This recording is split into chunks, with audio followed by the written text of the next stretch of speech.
इन्फोसिस का 18,000 करोड़ का बायबैक आ गया है, जिसमें आपको बहुत सारे तरीकों से फायदा हो सकता है। कंपनी अपना ही शेयर आपसे 1800 रुपए में परचेज करेगी, बायबैक करेगी। एंड अभी कंपनी के करंट शेयर की वैल्यू चल रही है 1500 रुपए, तो इसमें आपको सीधा सीधा 300 रुपए का फायदा होगा।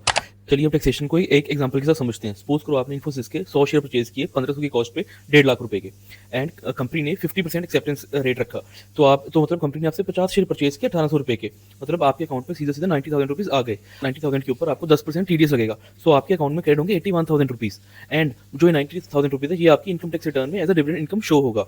जिस स्लैब पे आप आते हो उसी स्लैब के अकॉर्डिंग ये टैक्स, इस पे आप पे टैक्स लगेगा। सो अगर आप 12 लाख की स्लैब में आते हो तो इसकी टैक्सेशन 12 लाख के अकॉर्डिंग ही होगी। इसलिए आप अपना वो अकाउंट यूज करें जिसमें आपका कम से कम टैक्सेशन बनता है। अब इसके अंदर एक और इंटरेस्टिंग फैक्ट है, जो आपने 50 शेयर कंपनी से 1500 पे लिए थे 75,000 की कॉस्टिंग पे, वो आपकी कॉस्ट बन जाएगी 75,000, बट उसका सेलिंग प्राइस माना जाएगा 0 बिकॉज ये बायबैक है। तो उसके अंदर आपको long term short term capital loss का भी बेनिफिट मिलेगा, और ये कैपिटल लॉस को सेट ऑफ करने से आप 20% टैक्स और बचा सकते हो।